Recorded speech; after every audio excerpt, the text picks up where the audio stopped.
नमस्कार, आप सभी का स्वागत है। दोस्तों, वैदिक पंचांग के अनुसार शारदीय नवरात्रि की शुरुआत 22 सितंबर से हो रही है। ये पावन पर्व जगत जननी आदिशक्ति माँ दुर्गा को समर्पित है। इन 9 दिनों और रातों में देवी दुर्गा के 9 रूपों की श्रद्धापूर्वक उपासना की जाती है। साथ ही माता रानी की कृपा पाने के लिए भक्तजन व्रत रखते हैं। मान्यता है कि यदि कोई महापापी भी श्रद्धा से ये नवरात्रि का व्रत करता है तो वो निश्चित ही समस्त पापों से मुक्ति पा लेता है। इसमें किंचित मात्र भी संशय नहीं है। देवी भागवत पुराण में नवरात्रि से जुड़ी एक महान व्रत कथा का वर्णन मिलता है। कहा गया है कि जो भी भक्त इस कथा को केवल एक बार ध्यानपूर्वक सुनता है, उसके कोटि कोटि पाप नष्ट हो जाते हैं। माँ दुर्गा की कृपा से उसे धन धान्य, पुत्र पौत्र, सुख समृद्धि सभी की प्राप्ति होती है। इसीलिए प्रत्येक बुद्धिमान मनुष्य को नवरात्रि व्रत की इस कथा को बड़े मनोयोग से सुनना चाहिए। जो भक्त इस कथा को सुनता और सुनाता है तथा इसका प्रचार करता है, उसकी कभी अधोगति नहीं होती। तो आइए, आप सभी को सुनाते हैं नवरात्रि व्रत की यही महान कथा, जिसे सुनने मात्र से भक्तों को अपार पुण्य प्राप्त होता है। प्राचीन काल की बात है। कैलाश पर्वत की पवित्र शिखरों पर भगवान शंकर ध्यानमग्न होकर बैठे थे। चारों ओर एक दिव्य शांति छाई हुई थी। हिमालय की बर्फीली पर्वत चोटियां सूर्य की किरणों से चमचमा रही थीं। भगवान शिव ध्यान की गहन अवस्था में थे। उनकी जटाओं से निकलती पावन गंगा की धारा बह रही थी और उनके शरीर पर भस्म रमा हुआ था। उस अलौकिक वातावरण में अचानक वीणा के मधुर स्वरों की धुन गूंज उठी। देवताओं के विख्यात नारद मुनि अपने हाथों में वीणा धारण किए नारायण नारायण का उच्चारण करते हुए कैलाश पर्वत पर पधारे। महादेव ने जब देवर्षि नारद को अपने समक्ष उपस्थित देखा तो उनके होठों पर हल्की मुस्कान आ गई। शिव ने नेत्र खोलकर प्रेमपूर्वक नारद का स्वागत किया। भगवान शिव ने स्नेह भरी वाणी में पूछा, आइए देवर्षि, स्वागत है आपका। आज किस प्रयोजन से कैलाश पर पधारना हुआ? महादेव के स्वर में शांति का रस और प्रसन्नता थी। देवर्षि नारद ने श्रद्धापूर्वक हाथ जोड़कर मस्तक झुकाया और कहा, हे देवादिदेव महादेव, आपको कोटि कोटि प्रणाम। नाथ, आप तो अंतर्यामी हैं, मेरे आने का कारण भली भांति जानते हैं। फिर भी यदि आप पूछ रहे हैं तो विनम्रतापूर्वक निवेदन करता हूँ, प्रभु, मैं आपके पास नवरात्रि व्रत का महात्म्य सुनने की अभिलाषा लेकर आया हूँ। कृपा करके मुझे बताइए कि यह व्रत क्यों रखा जाता है, इसे करने से कौन कौन से फल प्राप्त होते हैं, इस व्रत की विधि क्या है तथा इसके नियम क्या हैं। कृपा करके अपनी दिव्य वाणी से मुझे इन सब बातों का ज्ञान प्रदान कीजिए। ये कहते हुए नारद मुनि की आंखों में जिज्ञासा की चमक थी और वे उत्तर की प्रतीक्षा में नत भाव से खड़े रहे। भगवान शिव ने देवर्षि की बात सुनकर प्रसन्नतापूर्वक सिर हिलाया। महादेव ने गंभीर किंतु कोमल स्वर में कहा, हे देवर्षि नारद, आज तुमने अत्यंत उत्तम प्रश्न किया है। तुम्हारे माध्यम से संपूर्ण संसार को इस पवित्र व्रत का महात्म्य ज्ञात होगा, अतः ध्यानपूर्वक सुनो। अब मैं तुम्हें इस नवरात्रि व्रत का महात्म्य विस्तार से सुनाता हूँ और इस व्रत को करने की विधि और नियम भी बताता हूँ, जिससे मानव मात्र को सही मार्गदर्शन मिले। महादेव कुछ क्षण रुके, फिर बोले, किंतु इन सब विवरणों से पूर्व मैं तुम्हें नवरात्रि व्रत की एक प्राचीन पुण्यमयी कथा सुनाता हूँ। जो भी भक्त इस कथा को श्रवण करता है, उसके समस्त पापों का नाश हो जाता है और उसके जीवन की दरिद्रता मिट जाती है। इसलिए आदरपूर्वक इस कथा को सुनो और आगे लोक कल्याण के लिए इसका प्रचार करना। देवर्षि नारद उत्सुकतापूर्वक भूमि पर आसन लगाकर बैठ गए और विनयपूर्वक बोले, हे महादेव, कृपा करके आप वह पुण्यमयी कथा मुझे सुनाइए। मैं इसे पूरे ध्यान से सुनूंगा और अवश्य ही संसार में इसका प्रचार प्रसार करूंगा, जिससे अधिकाधिक लोग लाभान्वित हों। नारद के हृदय में भक्ति भाव उमड़ रहा था और वे कथा सुनने को व्याकुल हो रहे थे। भगवान शिव ने प्रसन्न होकर अपनी आंखें मूंदी मानो किसी प्राचीन स्मृति को एकत्र कर रहे हों। फिर शिवजी कथा सुनाने लगे। पूर्वकाल की बात है, शिव बोले। प्राचीन समय में कौशल देश में सुशील नाम का एक वैश्य रहता था। सुशील अत्यंत दीनहीन अवस्था में जीवन यापन कर रहा था। उसके परिवार में बहुत से सदस्य थे, कई पुत्र पुत्रियां थीं।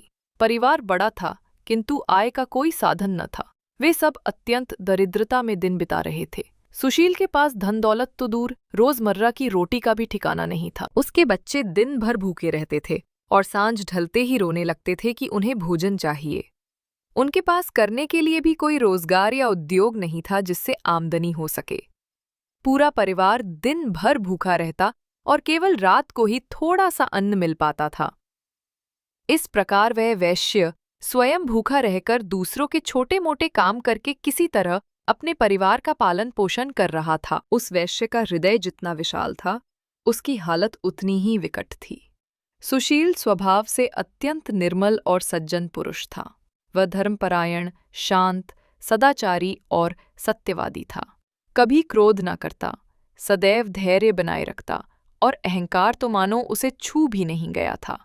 कुल मिलाकर सच्चाई, दया और धर्म में उसकी अटूट आस्था थी। वो प्रतिदिन देवताओं और पितरों का पूजन करता था।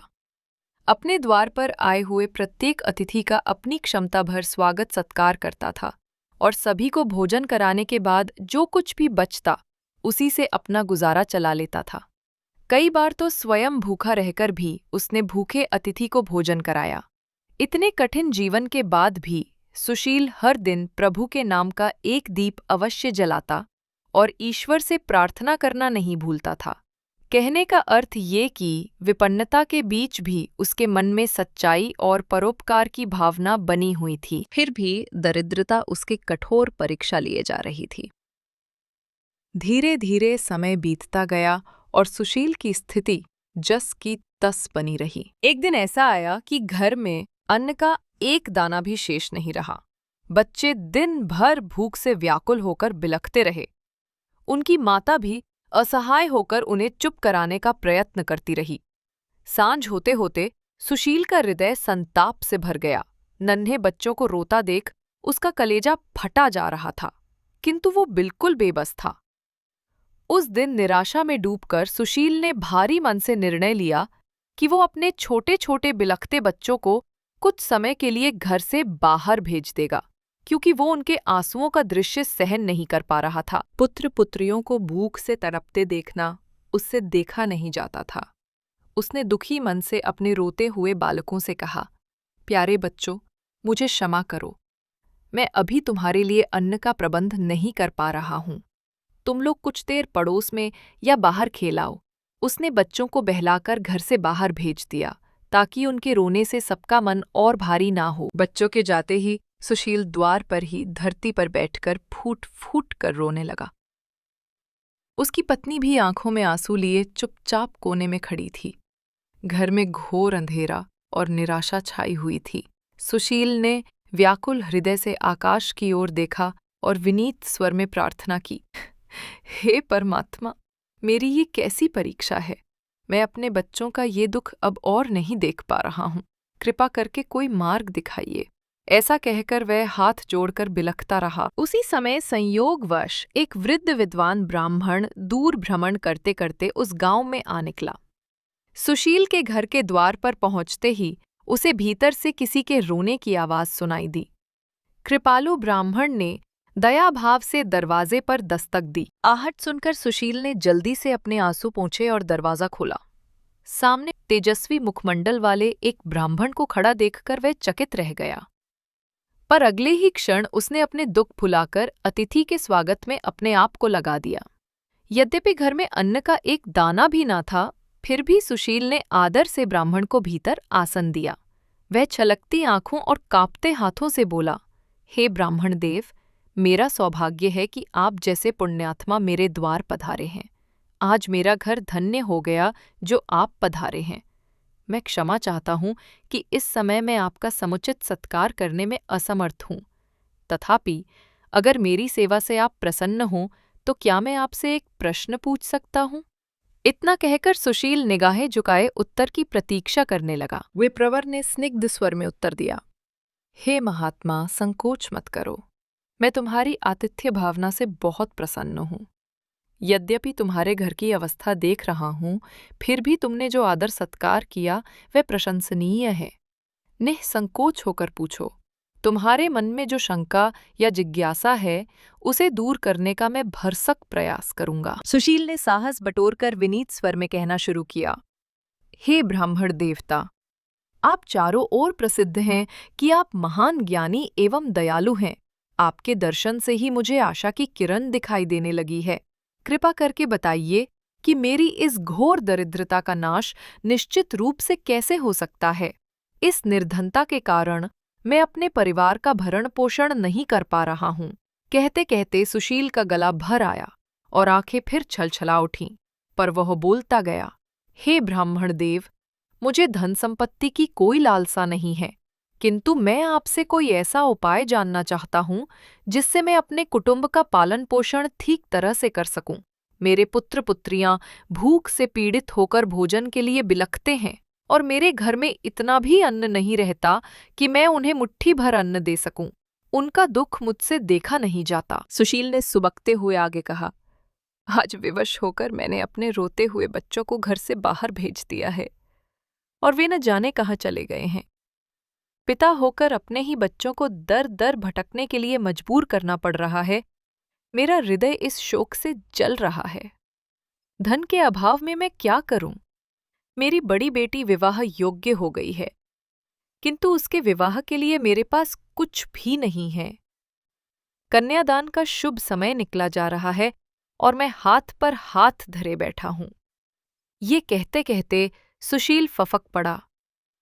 ब्राह्मण देवता ने करुणा भरी दृष्टि से उसकी ओर देखा। सुशील ने अपने आंसू पोंछते हुए अंत में कहा, हे विप्रवर, मेरी दशा पर दया करे। हे दया निधान, आप तो महान विद्वान हैं, अवश्य ही अपनी कृपा से मुझे कोई उपाय बताएंगे। मुझे ऐसा तप, मंत्र, व्रत अथवा उपाय बताइए जिससे मैं अपने परिवार का भरण पोषण करने में समर्थ हो जाऊं। आपकी कृपा से मेरा परिवार सुखी हो सकता है। मैं आपकी शरण में आया हूं, अब आप ही सहारा हैं। कृपा कर अपने ज्ञान और अनुभव से विचार करके मुझे मार्ग दिखाइए। सुशील की विनय और वेदना से भरे शब्द सुनकर ब्राह्मण का हृदय पिघल गया। उन्होंने आशीष भरी दृष्टि से उस दुखियारे वैश्य को देखा और प्रसन्न चित्त होकर बोले, हे वैश्यवर, तुम्हारा दुख मैं समझ गया हूं। तुम चिंता मत करो, मैं तुम्हें निश्चित रूप से ऐसा उपाय बताऊंगा जिससे तुम्हारी दरिद्रता सदा के लिए दूर हो जाएगी।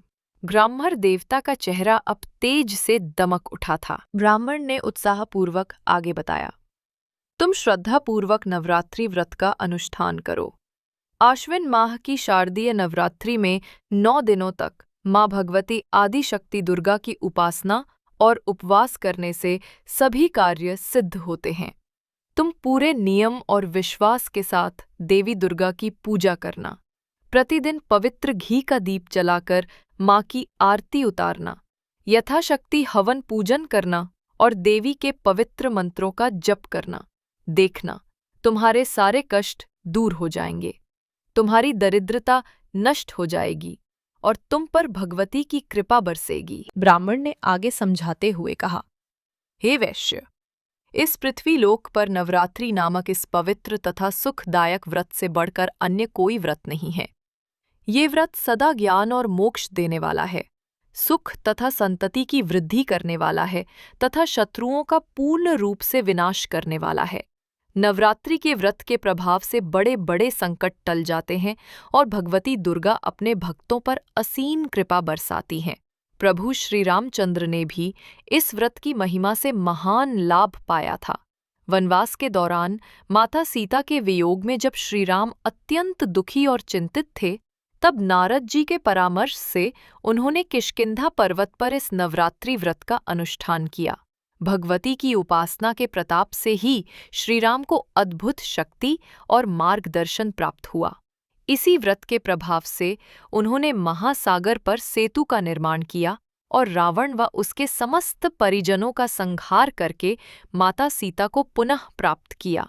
सोचो, जिसने भगवान राम के दुख हर लिए, वो व्रत तुम्हारी विपदा दूर करने में कितना समर्थ होगा। ब्राह्मण ने बात समाप्त करते हुए कहा। अंत में नवरात्रि के 9वें दिन, नवमी तिथि, हवन करके छोटी कन्याओं का पूजन और आदरपूर्वक भोजन करवाना तथा ब्राह्मणों को भोजन करवाकर दान दक्षिणा देना, इन सबसे व्रत पूर्ण होता है। हे वत्स, नवरात्रि का ये पवित्र व्रत तुम्हारे लिए अवश्य ही कल्याणकारी होगा। अपनी पूरी भक्ति और शक्ति इसके पालन में लगा दो। देवी माँ प्रसन्न होकर तुम्हारी समस्त दरिद्रता हर लेंगी। ब्राह्मण की वाणी सुनकर सुशील के मन में आशा का प्रकाश फैल गया।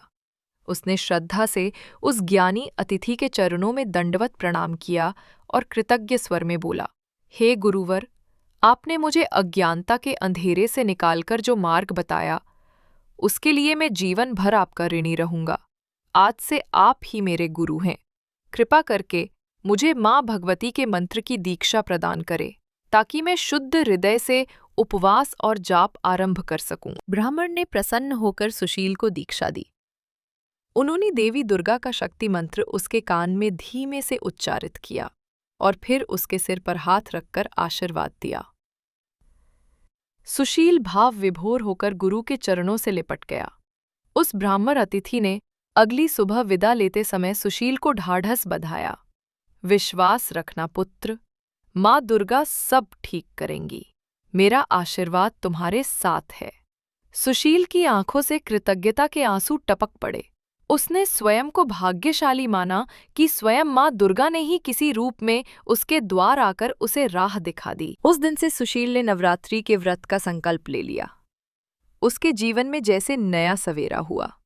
उसने पूरे भक्तिभाव और कठोर तप के साथ माँ दुर्गा की साधना आरंभ कर दी। आश्विन मास आया और शारदीय नवरात्रि का प्रथम दिन भी। सुशील ने प्रातःकाल स्नान करके पवित्रता के साथ देवी की पूजा की। घर में जो थोड़ी बहुत पूजन सामग्री थी, उसी से उसने माँ को नैवेद्य अर्पित किया। पास के जंगल से सुंदर जंगली फूल चुन लाया और उनसे माँ दुर्गा की प्रतिमा को सजाया। दिन भर उसने उपवास रखा, माँ के मंत्रों का जप किया और संध्या को घी का दीप जलाकर आरती गाई। उसके हृदय में अब अपार श्रद्धा थी और मन में अपनी दशा सुधरने की प्रबल आशा। पहला नवरात्रि पर्व समाप्त हुआ। सुशील ने पूरे 9 दिन विधि विधान से देवी की आराधना की। नवमी के दिन अपनी क्षमता अनुसार हवन किया, आसपास की छोटी छोटी कन्याओं को घर बुलाकर आदरपूर्वक भोजन कराया, नए वस्त्र भेंट किए और अंत में उनके पैर छूकर आशीर्वाद लिया। भूख प्यास और अभाव सब भूलकर सुशील ने ये व्रत बड़े प्रेम और आस्था से पूर्ण किया। हालांकि तत्काल कोई चमत्कार नहीं हुआ, पर सुशील का विश्वास तनिक भी डिगा नहीं। अगला वर्ष आया। फिर शारदीय नवरात्रि के दिन पुनः पधारे। सुशील ने फिर उसी भक्ति और उत्साह से 9 दिनों का उपवास रखा। माँ का आवाहन किया, जितना बन सका उतना दान पुण्य किया। उसके परिवार ने भी इसमें सहयोग दिया। पत्नी ने यथाशक्ति उपवास रखा और पूजन में हाथ बटाया। बच्चे भी पूजा के समय प्रसन्न मन जय माता दी बोलते हुए आरती में शामिल होते। दरिद्रता के बादल तब भी नहीं छट पाए थे, किंतु सुशील के मन में एक अद्भुत शक्ति का संचार हो चला था। उसे दृढ़ विश्वास था कि माँ दुर्गा एक न एक दिन अवश्य कृपा करेंगी। इस प्रकार एक एक कर 9 वर्ष बीत गए। सुशील ने लगातार 9 वर्षों तक प्रत्येक शारदीय नवरात्रि में नियम पूर्वक उपवास रखा, पूजा अर्चना की, हवन किया और कन्याओं व ब्राह्मणों को भोजन कराकर व्रत संपन्न किया। इन 9 वर्षों में बहुत कुछ बदल सकता था, पर सुशील की दयनीय आर्थिक हालत लगभग वैसी ही रही। इसके बावजूद उस भक्त ने अपना धीरज नहीं छोड़ा और भक्ति में कोई कमी नहीं आने दी।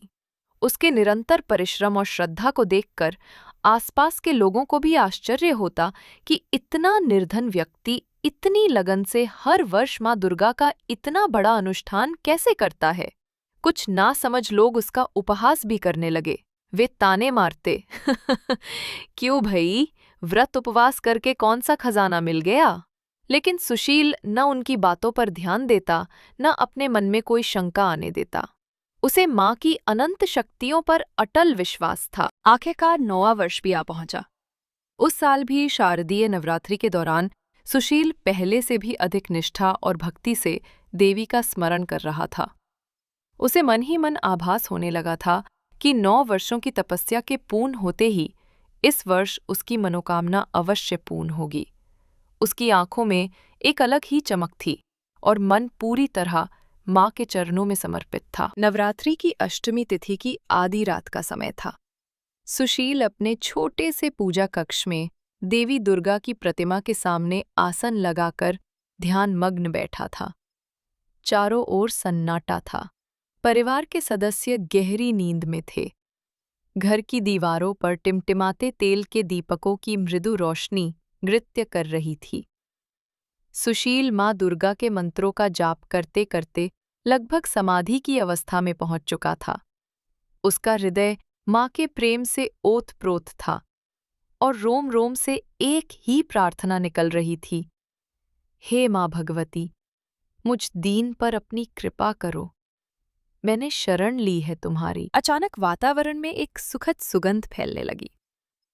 कमरे के भीतर एक मंद समीर बहने लगी, जबकि बाहर सब कुछ स्थिर था।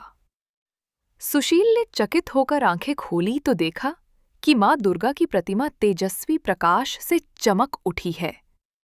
देखते ही देखते वो प्रकाश प्रखर होता गया, मानो सहस्र सूर्यों का तेज एक साथ प्रकट हो गया हो।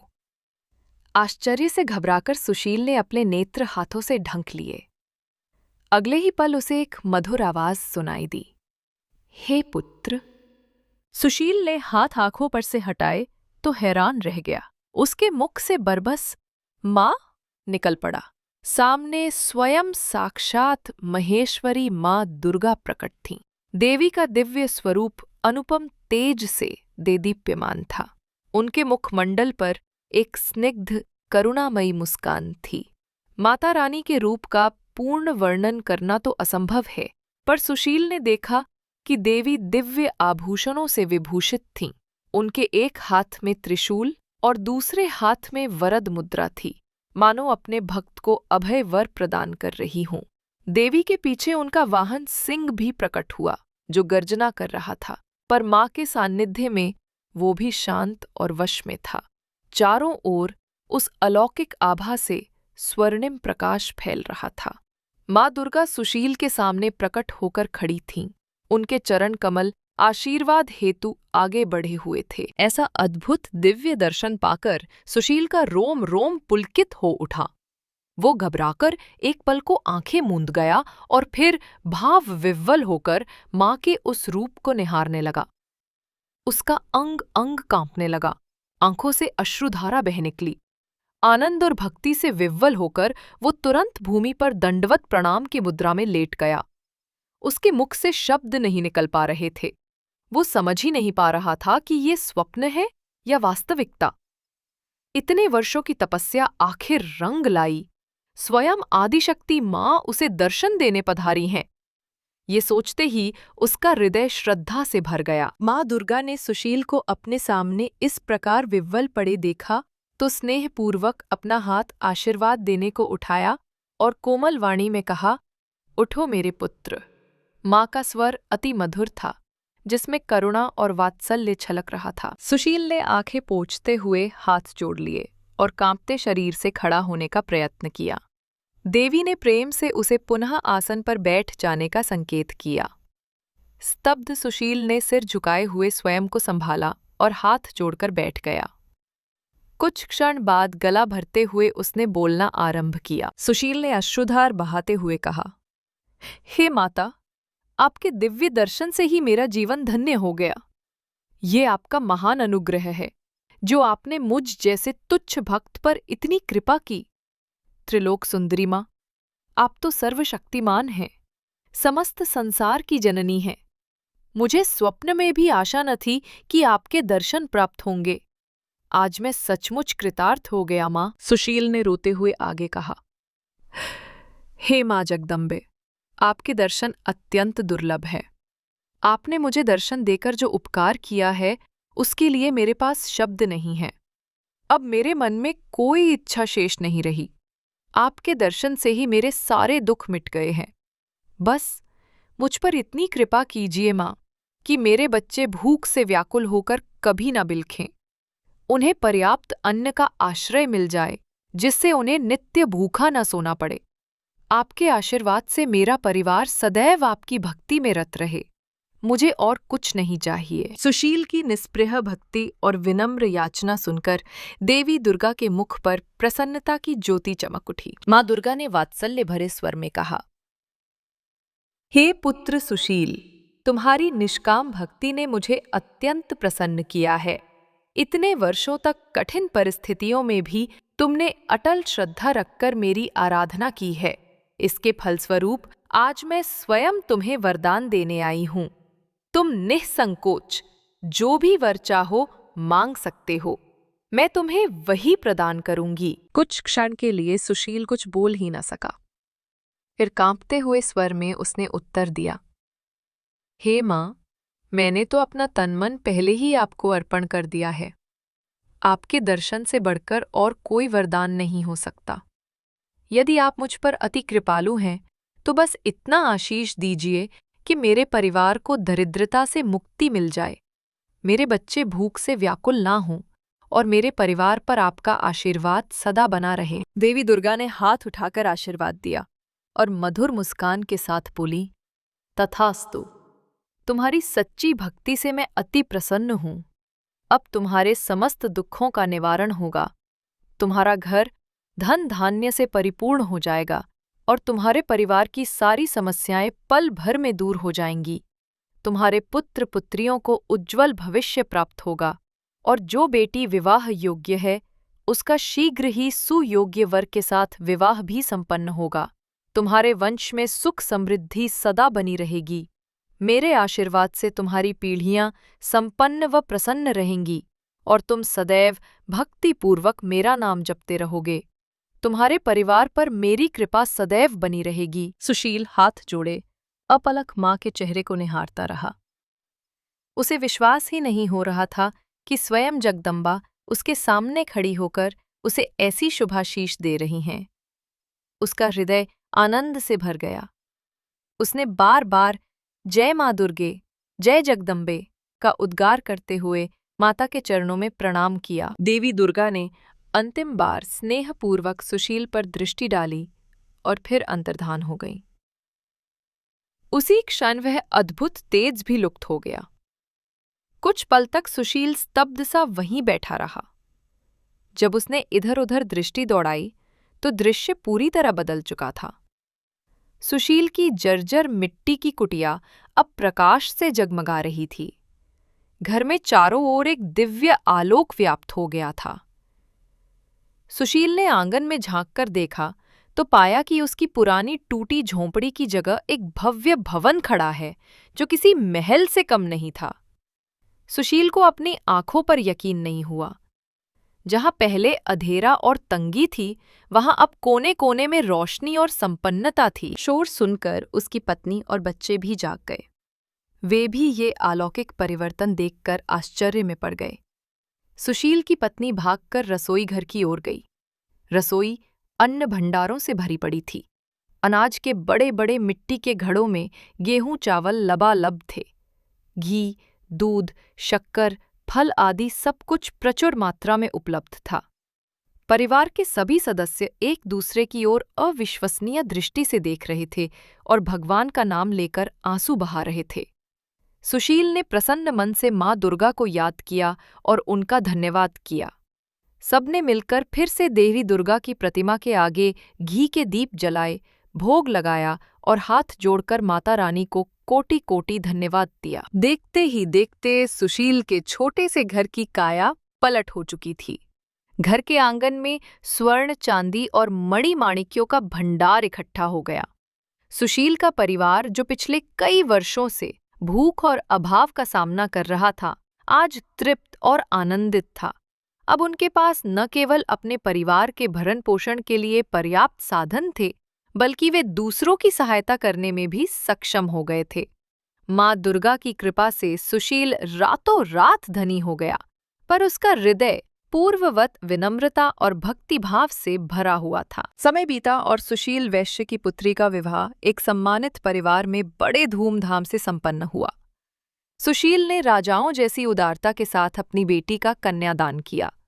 पूरे नगर में उस विवाह की चर्चा हुई, क्योंकि जो व्यक्ति 2 समय की रोटी को तरसता था, उसने राजकीय वैभव के साथ उत्सव मनाकर अपनी पुत्री का विवाह रचाया।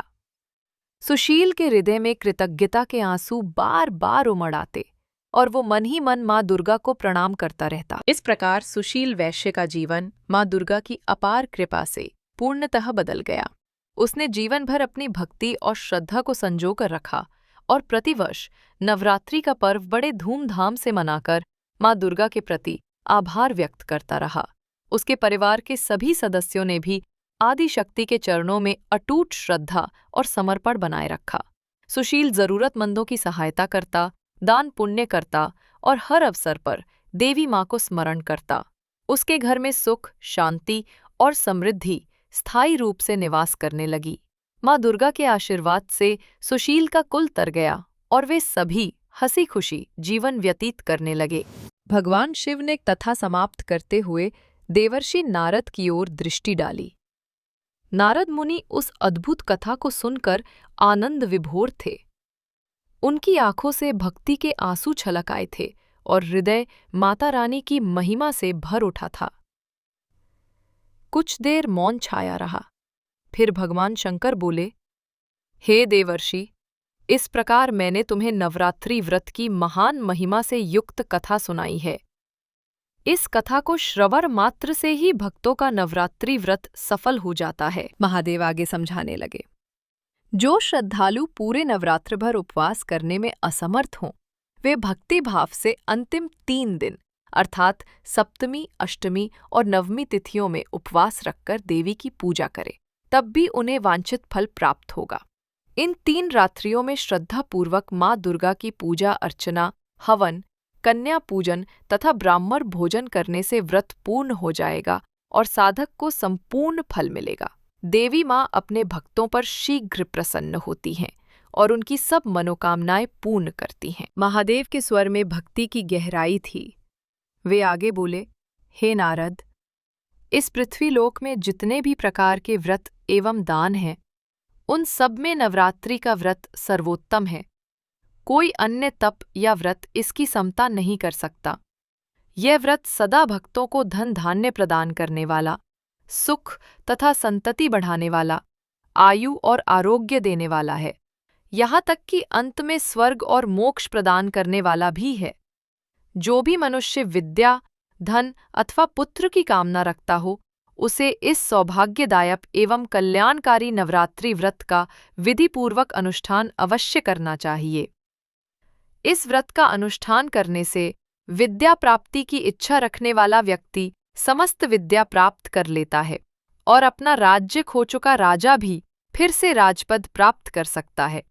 ये माँ जगदम्बा की महिमा है। शिवजी ने गंभीर स्वर में आगे कहा, जिन लोगों ने पूर्व जन्म में ये उत्तम व्रत नहीं किया होता, वे अक्सर इस जन्म में रोगग्रस्त, दरिद्र या संततिहीन होकर कष्ट भोगते हैं।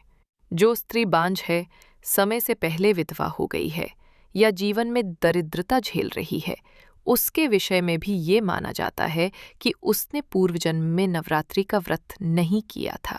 जिसने इस जगत की सर्वश्रेष्ठ कल्याणकारी भगवती की इस जन्म में भी उपासना नहीं की, वह मनुष्य पृथ्वी पर सदा भांति भांति के दुखों से ग्रस्त रहता है, दरिद्रता और शत्रुओं से पीड़ित रहता है।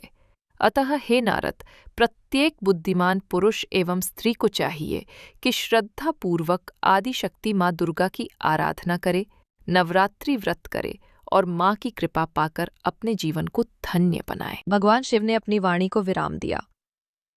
देवर्षि नारद ने भाव विह्वल होकर जय माँ दुर्गे, जय माता रानी का ऊंचे स्वर में उद्घोष किया और भगवान शंकर को बारंबार प्रणाम किया। नारद मुनि ने कंठ भरकर कहा, हे त्रिपुरारी, आपका कोटि कोटि धन्यवाद, जो आपने मुझे इतने पवित्र व्रत का माहात्म्य समझाया और ये पुण्य कथा सुनाई। मैं अवश्य ही तीनों लोकों में इस कथा का प्रचार करूंगा, जिससे अनेक प्राणियों का कल्याण होगा। शंकर ने प्रसन्न होकर आशीर्वाद दिया और बोले, जाओ देवर्षि, माँ दुर्गा तुम्हारे साथ हैं। नारद मुनि वहां से विदा लेकर हृदय में माँ के नाम का कीर्तन करते हुए तीनों लोकों में नवरात्रि व्रत महात्म्य का प्रसार करने चल पड़े। इस प्रकार देवी भागवत पुराण में वर्णित नवरात्रि व्रत की ये कथा समाप्त होती है। जो भक्तजन श्रद्धा से इस कथा को सुनते हैं, माता रानी उनकी सब प्रकार से मनोकामना पूर्ण करती हैं और उन्हें सुख समृद्धि व आशीर्वाद प्रदान करती हैं। तो दोस्तों, इस प्रकार से भगवान शिव ने देवर्षि नारद को नवरात्रि की महान कथा सुनाई है। आपको कथा कैसी लगी? कमेंट करके जरूर बताएं। जानकारी अच्छी लगी तो वीडियो को लाइक करना ना भूले। साथ ही कमेंट में जय मां दुर्गा भी अवश्य लिखें और चैनल को सब्सक्राइब करना ना भूले। धन्यवाद।